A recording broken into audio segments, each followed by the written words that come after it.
esa parte final, porque también cuando estaba con vosotros os ordenábamos esto. Leo en el versículo 10. Si alguno no quiere trabajar, tampoco coma, porque oímos que algunos de entre vosotros andan desordenadamente, no trabajando en nada, sino entremetiéndose en lo ajeno, a los cuales mandamos y exhortamos por nuestro Señor Jesucristo, Jesús el Mesías, que trabajando sosegadamente coman su propio pan. Y vosotros, hermanos, no os canséis de hacer bien. Si alguno no obedece a lo que decimos por medio de esta carta, a ese señaladlo y no os juntéis con él, para que se avergüence. Mas no lo tengáis por enemigo, sino amonestadle como a hermano. Y el mismo Señor de paz os dé siempre paz en toda manera. El Señor sea con todos vosotros. La salutación es de mi propia mano, de Pablo, que es el signo en toda carta mía. Así escribo. La gracia de nuestro Señor Jesucristo sea con todos vosotros. La gracia de nuestro Señor Jesús el Mesías sea con todos vosotros. Amén. Este es el modelo que el apóstol Pablo usa para el tiempo que resta. Oye, que cada uno sosegadamente se dedique a su vocación. El pasado domingo estábamos comentando los contrastes enormes entre el modelo bíblico de trabajo, de santidad, de gracia de Dios, y luego lo que la Iglesia, antes el judaísmo y luego la Iglesia fabricaron. El judaísmo, cuidado ahí, cuidado con la cultura judeo-cristiana, que el judaísmo, nunca lo olvidemos, es el templo. Son los sacerdotes, los escribas, es el templo donde no tiene entrada el Mesías, excepto para juzgarlo. El Mesías está en la cruz. Y cuidado con predicar los valores del templo, judeos. O luego lo que hace el cristianismo, transformarse en un nuevo templo, con su mediación, con su condición de ser necesario. Como antiguamente habían dicho, oye, el templo es imprescindible. De ahí la gran ruina, y por eso es muy relevante el texto de Jeremías, que se va a editar, si Dios quiere, como antes comenté, como parte de esos 2 libros de la Biblia del Oso en Extremadura, porque ahí en Jeremías lo que se contempla es que no solo los caldeos han venido y han destruido el santuario, que eso es lo externo. El profeta en su libro y en las Lamentaciones dice, Señor, tú has destruido tu santuario. Y el velo que se rasgó cuando en la cruz, no en el templo, en la cruz está la obra del Mesías, esa condición que tantos sermones ha producido, siempre tiene el olvido de que también hay un velo rasgado y un templo destruido y convertido en muladar, estercolero, cuando el Señor mismo lo destruye. Señor, tú has destruido tu casa. Señor, tú has destruido tu santuario, tu templo. Con tu mano lo has hecho. Es verdad que han sido los de Babilonia. Con tu mano lo has hecho. Señor, tú has destruido tu lugar santísimo. Tú has puesto tu arca en manos de gentiles. Tú has puesto tu lugar sagrado en el muladar, lo que para tantos era el requisito de salvación, la ritualidad. Tú la has convertido en estiércol, todo lo contrario a la liturgia de santificación. ¿Y esto por qué, Señor, lo has hecho tú? Pues este es nuestro Dios. Este es el Dios del Mesías. Y todo esto nos debe hacer pensar cómo no podemos estar por instrumentos litúrgicos, eclesiásticos, rituales, para a través de ellos llegar a la cruz o al cielo. El Señor mismo es el que establece el orden. Y en ese establecimiento del orden está su salvación. Que Él salva, ay, ay, ay, ¿por qué me llamáis Señor, Señor? Que Él salva a quien Él quiere. Escándalo, apedreadlo, falso evangelio, inunanimidad. ¿Qué humanidad es esta?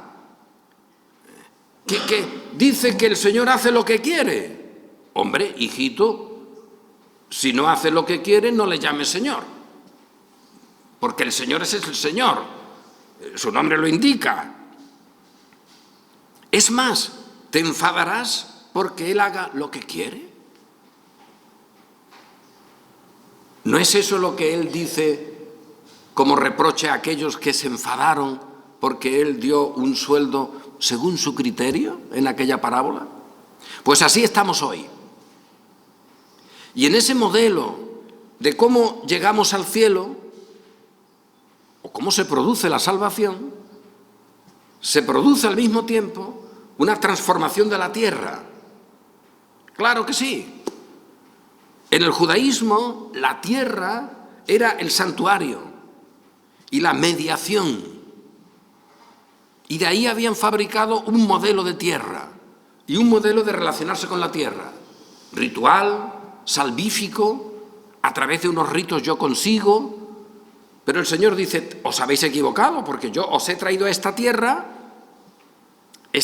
que es fructífera, y os conservo en ella porque yo quiero con estos rituales. Pero estos rituales no son los que producen que estéis en la tierra. Os he traído yo, y ahora estos rituales os lo pongo como marca de santidad para que seáis mi pueblo. Pero no son los que han producido que seáis mi pueblo. Y os habéis confundido. Y ahora habéis cambiado mi palabra, la conserváis, mi ley, pero la habéis cambiado en significación. Que ya lo dice Jeremías. Y ahora vosotros, ¿qué habéis hecho? Que vivís en rebelión contra mí, pero con mi casa. Y habéis cambiado mi casa en cueva de ladrones. Y la habéis convertido en justificación de robadores.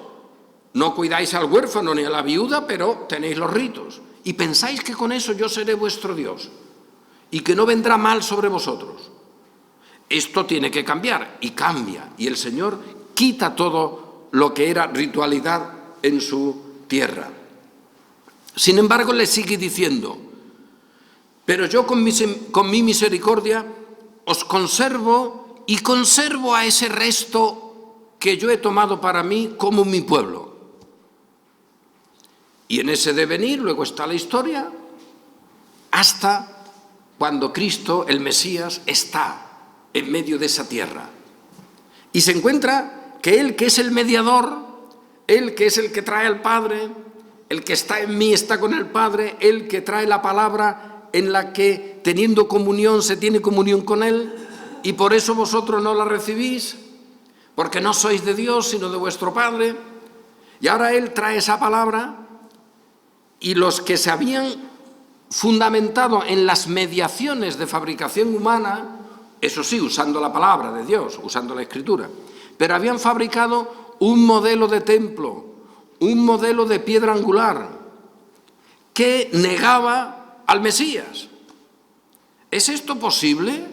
Durante siglos el judaísmo lo explica y nos demostraría que sí es posible. Luego, ¿en la cristiandad no ha ocurrido lo mismo? Sí, desde el primer momento ha ocurrido lo mismo. Y el Mesías ha sido usado con su nombre para fabricar un nuevo templo, un nuevo modelo de llegar al cielo. Y entonces la tierra se convierte en el lugar de salvación, terreno, carnal. Aunque esa carnalidad sea la de los monjes en un convento o en un monasterio, sea la de gente que hace sacrificios o sea la de gente que vive groseramente. Esa carnalidad no es algo que tenga que ver con pecados groseros. Hay tanta carnalidad en un tipo de actuación grosera, como en la pretensión de que en un monasterio, haciendo no sé qué cosas, Dios está contigo. Tanta maldad hay en una cosa como en otra. Tanta destrucción de la ética y de la moralidad se produce en un monasterio con su idea de salvación, como en aquel que repudia cualquier ley divina, porque la han repudiado. Aprendamos esto porque esto es lo que el Señor nos enseña a lo largo de la historia. Y si no, veamos el templo. Oye, cuando está Cristo en la cruz, ¿qué ritual hay allí? ¿Qué ceremonia? ¿Qué culto? ¿Quién ha convocado allí a una reunión de oración? ¿Qué organización eclesiástica está allí haciendo una procesión? ¿Quién está cantando aleluya? En el templo tal vez, pero en la cruz el Señor está solo. Ah, ¿y eso es malo? Está solo, como Dios verdadero y hombre verdadero. Y allí estamos todos los suyos con Él. Y de Él somos. Y ese es el significado de vivir en Cristo. Cuidado ahí. Digámoslo, anticipándonos un poco incluso a la carta a los romanos, vivir en el Mesías. Sin las ritualidades del templo. Libres. Por el Espíritu. Pastor, pastor, no digas eso. Que viene la anarquía para la Iglesia. ¿Anarquía para la Iglesia vivir por el Espíritu? ¿Qué es lo mismo que vivir en el Mesías? ¿Eso es anarquía para la Iglesia? ¿Tú prefieres la cruz con la anarquía de la cruz? ¿Con la oscuridad, con los truenos? ¿O el templo ordenado, establecido, con sus jerarquías, con su año litúrgico, con sus ritos? ¿Qué prefieres? Barrabás, Barrabás, el templo. Pues quédate con él. Para nosotros, los que creemos, Él es precioso. Fíjate. Para nosotros es la piedra fundamental, para otros, roca de tropiezo, piedra de tropiezo y roca que hace caer. Sí, porque tropiezan en la palabra. A lo cual, ay, ay, ay, a lo cual, ay, ay, ay, cómo crujen los dientes, ay, ay, ay, fueron destinados. Y en este tiempo que resta, ay, ay, ay, a vosotros, que sois conservados por el poder de Dios mediante la fe, os es dada esta salvación. Pero también el Señor les envía espíritu de mentira, para que crean la mentira, porque no han creído la verdad ni la quieren. Eso es lo que tenemos. Y ese modelo afecta a la tierra. Y esto es relevante por varias cosas. Fijaos que en la Reforma, y en la época de la Reforma hubo muchas transformaciones, evidentemente, pero se suele sacar luego la conclusión, hay muchos evangélicos que sacan pecho con esa conclusión, la ética protestante. Cada vez se dice menos la ética calvinista. Antiguamente se decía, del trabajo bien hecho, de las cosas con una vocación, olvidándose de dónde nacía aquello. Aquello nació de un cambio del cielo, de un cambio de la salvación, de que en vez del templo, ahora se estaba en el Calvario, en la cruz, en la vergüenza humana, en el Cristo crucificado y resucitado. Fíjate tú, que según parece ese es el que predicaban los apóstoles. Cristo, el Mesías, crucificado y resucitado. Solo con el poder de Dios. La muerte no lo puede atrapar, rompiendo las cadenas. Y en Él todos nosotros, enterrados con Él, resucitados con Él. Fíjate tú qué evangelio más antihumano, hay que ver, qué poco solidario. Bueno, quédate tú con el evangelio solidario, que nosotros nos quedaremos con la cruz de Cristo, que ahí estamos bastante cubiertos. Eso ese cambio del cielo, ese cambio de cómo estar en Cristo, ese cambio de la salvación, lo que dice la carta a los Hebreos, esa nueva Jerusalén transforma la tierra, porque ahora la tierra ya no es la mediación para el cielo, sino donde viven los salvos durante un tiempo, el tiempo que resta, en comunidad con todos los demás. Y en esa condición ninguno de los salvos dice yo soy más que tú en la tierra. Para cultivar la tierra yo soy uno más. Mi sudor es igual que el tuyo. Mis llagas son igual que las tuyas. Y el bien de la comunidad es algo que todos debemos buscar. Porque no se trata de un bien meritorio para lograr el cielo, que la Iglesia cristiana lo ha fabricado durante siglos y lo sigue fabricando. Y el colmo es que en ese modelo la Iglesia romana propusiera como un bien la pobreza y que sus órdenes más extraordinarias y las más ricas sean mendicantes. Es decir, que tengan voto de pobreza y que en teoría viven de pedir. Pedir como mérito y que te den como mérito para el cielo. Oye, eso no está mal como marketing, ¿eh? Porque eso fabrica ahí unas estructuras que hacen riquísimos a muchos. Y si encima pones un purgatorio, como una especie de lugar donde las cosas pueden diluirse un poco, eso es una idea mercantil extraordinaria, ¿eh? Durante siglos llenó el arca de la rebelión contra Dios.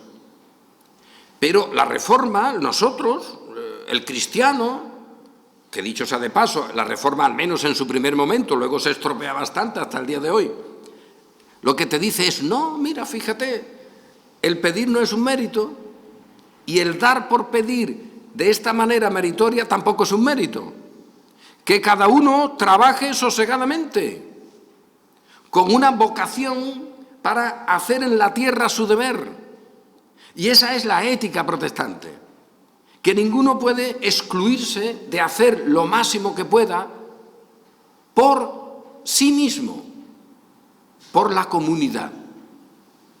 Calvino lo dice en su comentario de esta carta a los tesalonicenses, por la humanidad. Si alguno no vive pensando precisamente en el bien común, en el bien de la sociedad, ese tal no tiene la marca, ese tal anda desordenadamente. No tiene la marca del Hijo de Dios. Porque incluso en general, dice él, Calvino en esa explicación, el Señor ha puesto una especie de marca en cada uno para que viva para la comunidad, porque es parte de ella.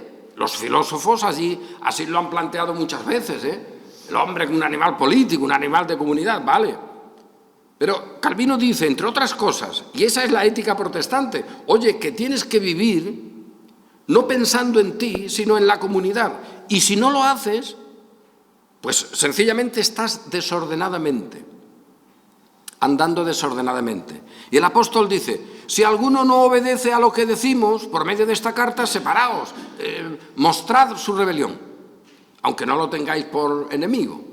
Y cuando escribe a Timoteo, que hemos leído antes, igual, oye, que te rogué que te quedas en Éfeso cuando fui a Macedonia para que mandases a algunos que no enseñen diferente doctrina. Hay una realidad de reforma, hay una realidad de autoridad en la tierra que precisamente no es considerarla una mediación para el cielo. Y aquí tenemos la condición ecuménica miserable de los enemigos del Señor. Algunos dicen, no, el camino de Roma, ese hay que quitarlo. Los santos, nadie sabe cómo funciona eso, pero bueno, los santos, las indulgencias de no sé qué, los sacramentos, eso hay que quitarlo. Y ahora ponemos el modelo evangélico. Solo la fe, solo la escritura, solo la gracia. Párate. ¿Y ese modelo cómo va? ¿Está en la tierra? ¿Es algo que tú colocas en la tierra?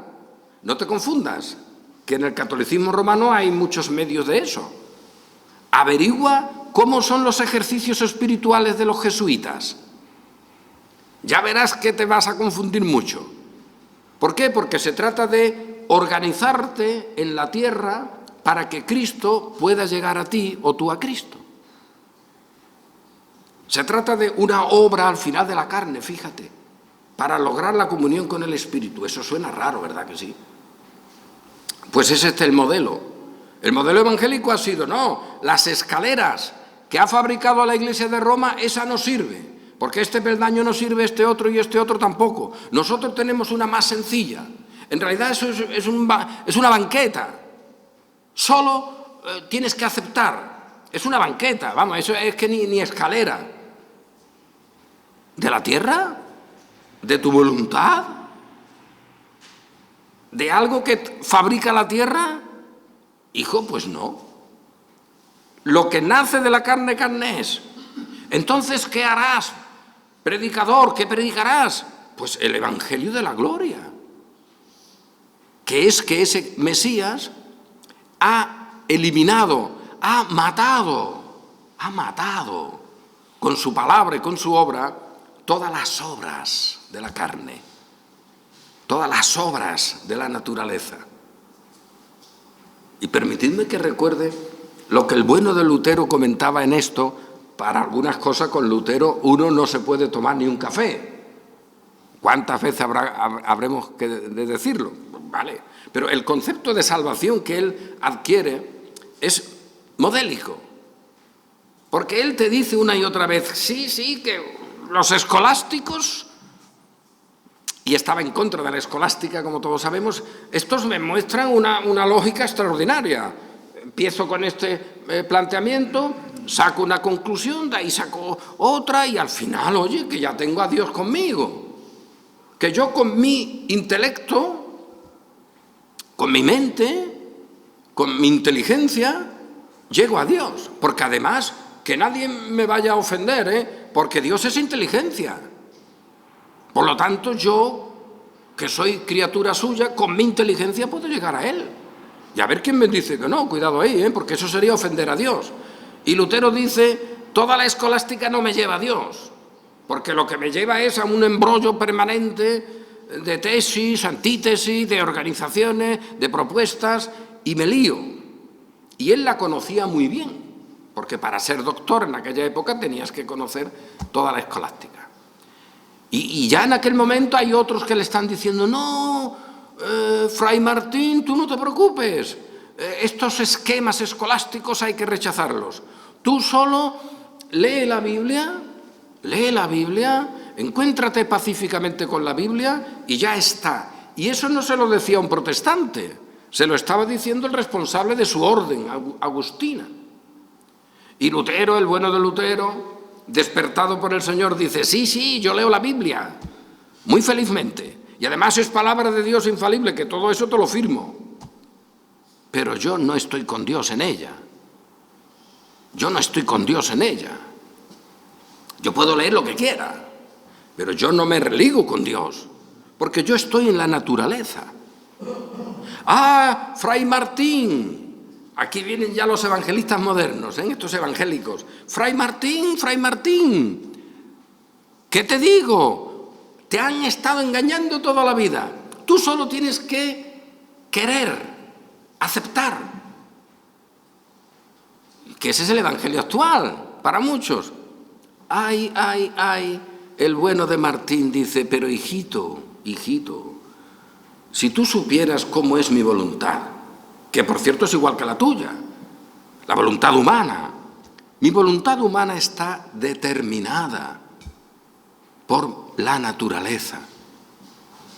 Y eso es lo que él escribió, de servo arbitrio. La voluntad no esclava solo, determinada. Y por lo tanto, mi querer siempre será un querer contra Dios.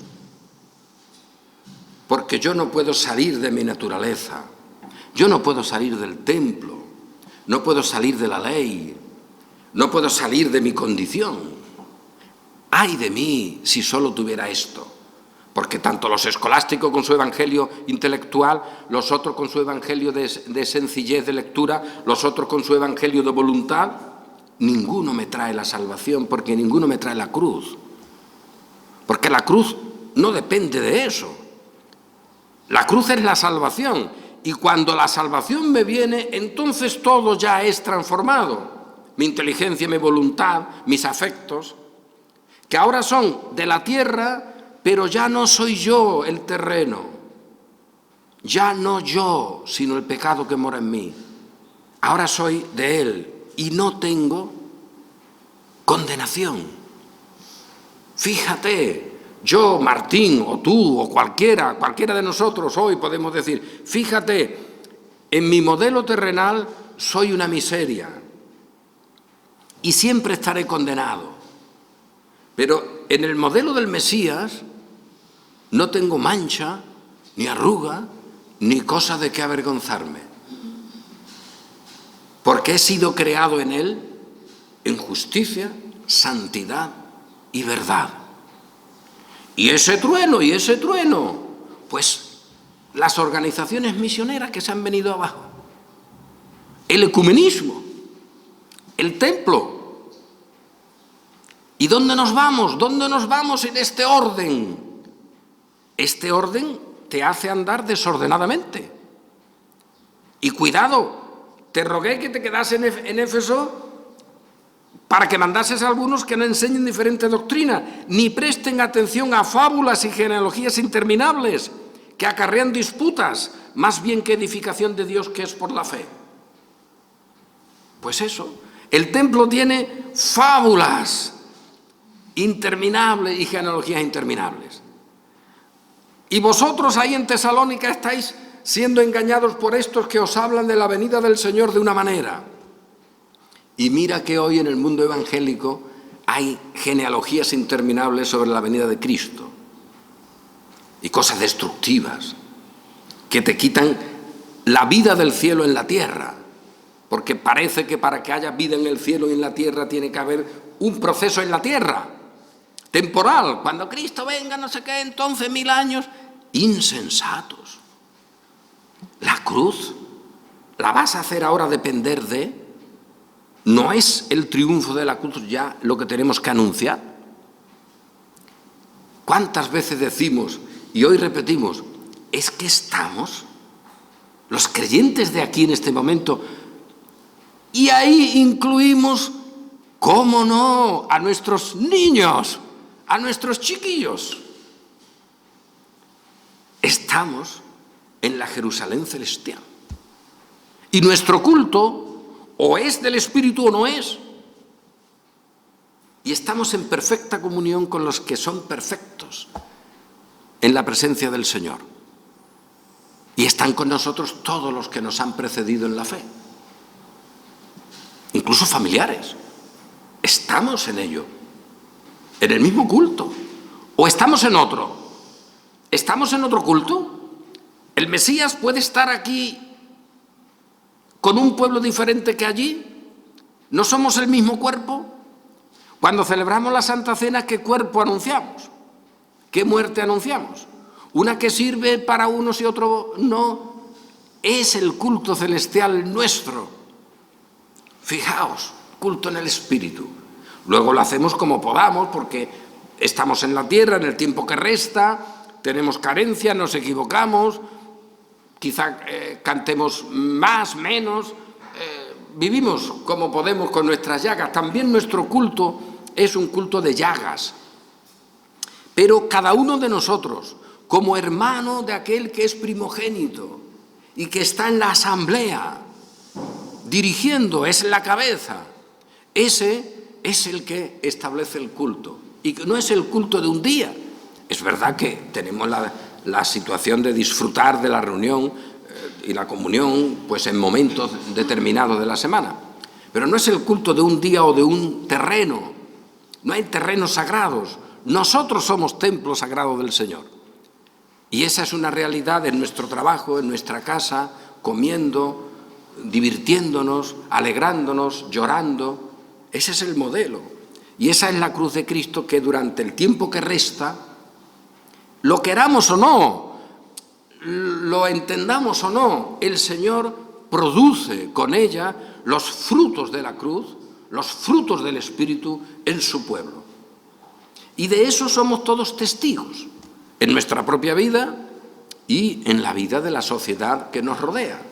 Hemos comentado incluso ciertas situaciones que ahora se dan sobre abrir puertas para estudiar la reforma del siglo XVI, etc. Todo eso que es reconocer que el Señor es el Señor, fíjate.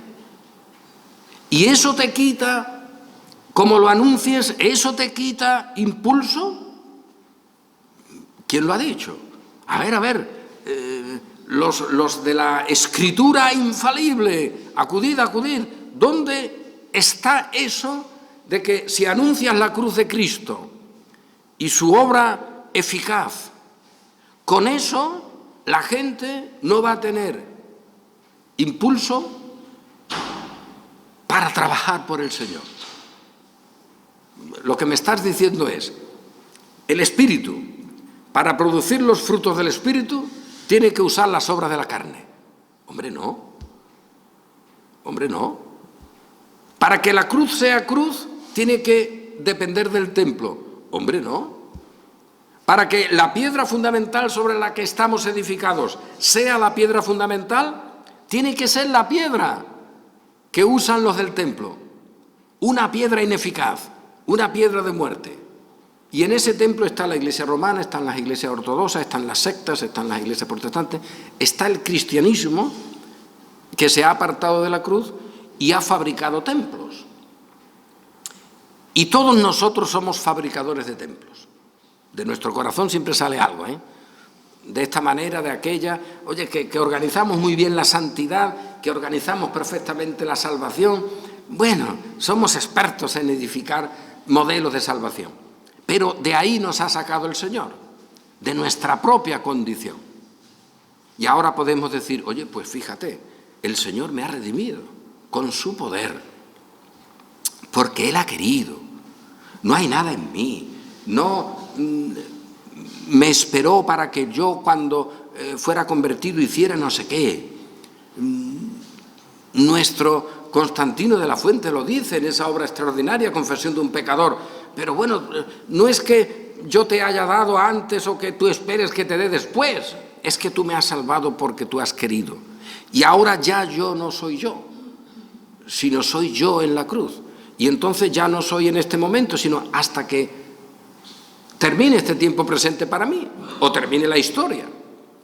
Por lo tanto, tú no eres mi Señor solo hasta aquí, sino hasta mañana y al otro, hasta que tú quieras llevarme contigo. Y esa es la seguridad. Y no es porque yo luego te vaya a dar o no dar. Pero, ¿qué lógica se aplica para imaginar que eso va a producir en mí apatía? O que va a producir en mí falta de afecto. O que va a producir en mí falta de ánimo. O falta de esfuerzo. Esa es otra de las mentiras de la Iglesia en apostasía. El apóstol que sabe que todas las cosas están ordenadas por Dios es un modelo de trabajo, de esfuerzo, hasta el punto de que dice, sed imitadores de mí. Por lo tanto, no nos arrugue nadie con esa idea de que como prediquemos este evangelio, la gente no se esforzará. No, como prediquemos este evangelio, estaremos predicando el evangelio de salvación. Y enfrente estará el evangelio de las obras, con sus esfuerzos, de la naturaleza, pues aquí que se quede. El templo que se construya como quiera. Nosotros vamos a la cruz porque desde la cruz se produce luego la resurrección. Esa es la clave. No la resurrección del templo, la resurrección del que murió y vive para siempre. Y esa es nuestra alegría y nuestro gozo. Y desde esa alegría y gozo también todos nosotros estamos con esta palabra hoy siendo redarguidos, exhortados, animados, confirmados en la fe, siempre para el honor y la gloria de nuestro Señor el Mesías. Amén.